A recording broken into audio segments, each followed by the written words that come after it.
Assalamualaikum warahmatullahi wabarakatuh. Perkenalkan, nama saya Dwi Fitri dari kelas 30A. Pada kesempatan kali ini, saya akan membahas tentang kalimat efektif.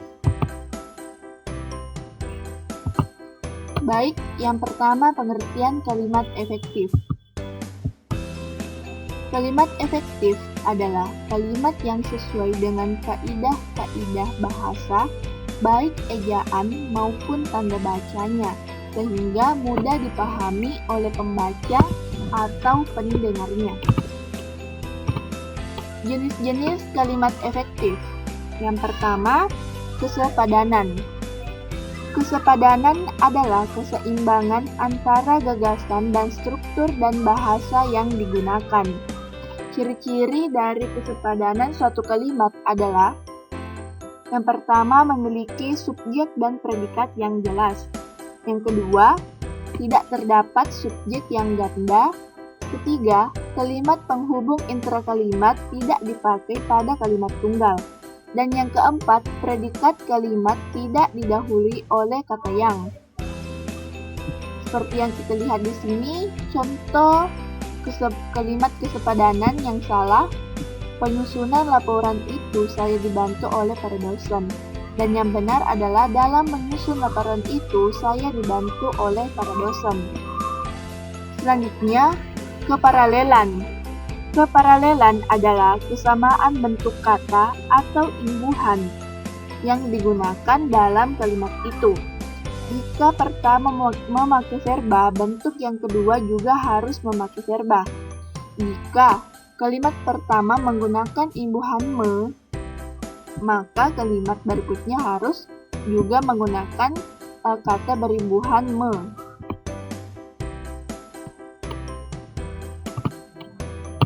Contohnya yaitu kakak menolong anak dengan dipapahnya ke pinggir jalan. Itu salah.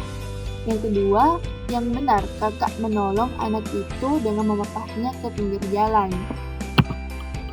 Baik, yang ketiga, ketegasan.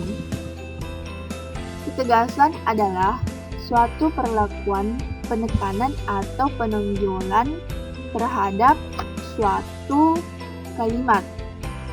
Untuk membentuk penekanan dalam suatu kalimat ada beberapa cara, yaitu meletakkan kata yang ditonjolkan itu di depan kalimat.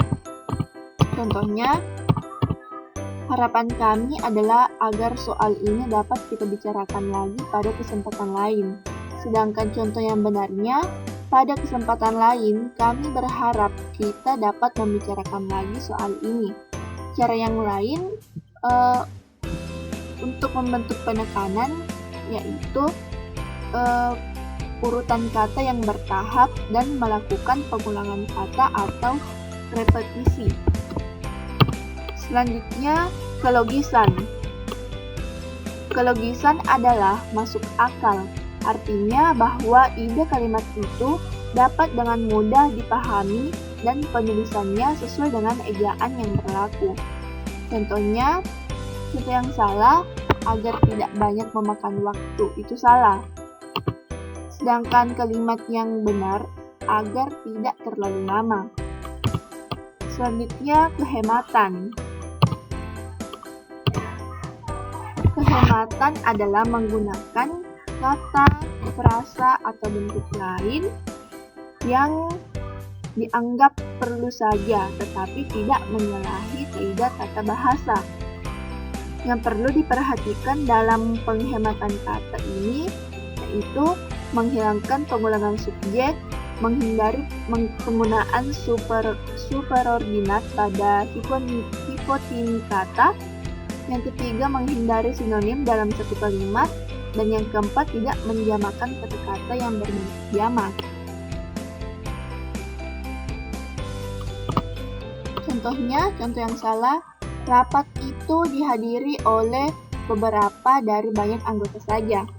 Sedangkan yang benarnya, rapat itu dihadiri oleh beberapa anggota. Selanjutnya, kecermatan.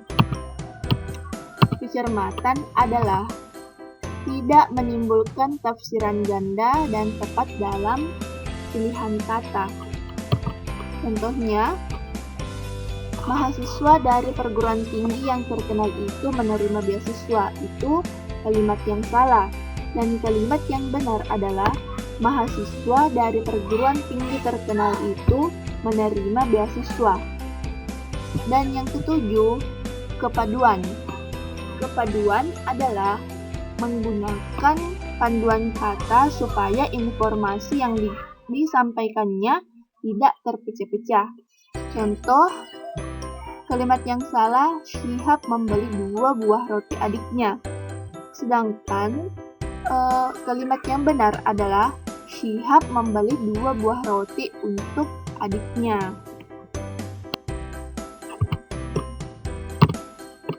Selanjutnya, struktur kalimat efektif. Struktur kalimat efektif ini dibagi menjadi 3, yaitu yang pertama, struktur kalimat umum.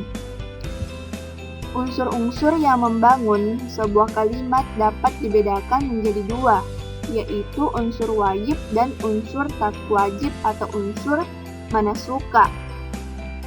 Unsur wajib adalah unsur yang harus ada dalam sebuah kalimat, yaitu subjek dan predikat. Sedangkan unsur tak wajib atau unsur mana suka adalah unsur yang boleh ada dan boleh tidak ada, yaitu kata kerja bantu, keterangan aspek, dan keterangan tempat. Kemudian, struktur kalimat paralel. Yang dimaksud kesejajaran atau paralelisme adalah penggunaan bentuk-bentuk bahasa yang sama yang dipakai dalam susunan serial. Jika sebuah ide dalam suatu kalimat dinyatakan dengan frase atau kelompok kata, maka ide-ide yang sederajat harus dinyatakan dengan frase. Struktur kalimat paralel terbagi atas 3, yaitu kesejajaran bentuk, kesejajaran makna, dan kesejajaran dalam perincian pilihan. Kemudian yang ketiga, struktur kalimat periodik. Kalau pada kalimat umum, unsur-unsur yang dikemukakan cenderung unsur intinya, tetapi kalau pada kalimat periodik sebaliknya, yaitu unsur-unsur tambahan yang terlebih dahulu dikemukakan, kemudian muncul bagian intinya. Hal ini dilakukan untuk menarik perhatian para pembaca atau pembicara terhadap pendengarnya. Misalnya, oleh mahasiswa kemarin jenazah yang busuk itu dikuburkan. Kemudian, ciri-ciri kalimat efektif. Yang pertama, kesatuan atau unity. Kesatuan kalimat bisa dibentuk jika ada keselarasan antara subjek, predikat objek, dan predikat keterangan. Dalam penulisan, tampak kalimat-kalimat yang panjang tidak mempunyai subjek dan predikat. Ada pula kalimat yang secara gramatikal mempunyai subjek yang diantarkan oleh partikel. Hal tersebut itu hendaknya dihindarkan oleh pemakai kalimat agar kesatuan gagasan yang hendak disampaikan dapat ditangkap dengan baik oleh pembaca atau pendengar. Contohnya,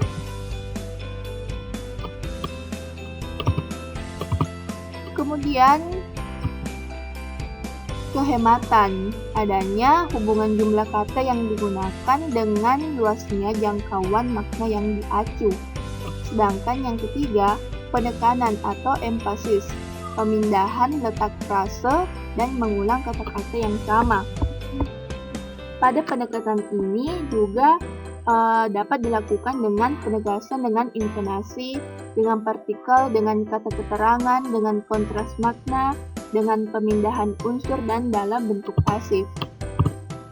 Dan selanjutnya kevariasian atau variety. Variasi dalam bentuk kalimat, variasi dalam pola kalimat, variasi dalam jenis kalimat, dan variasi bentuk aktif pasif. Baik, mungkin itu saja yang dapat saya sampaikan. Terima kasih atas kesempatan yang diberikan. Lebih dan kurangnya mohon dimaafkan. Wassalamualaikum warahmatullahi wabarakatuh.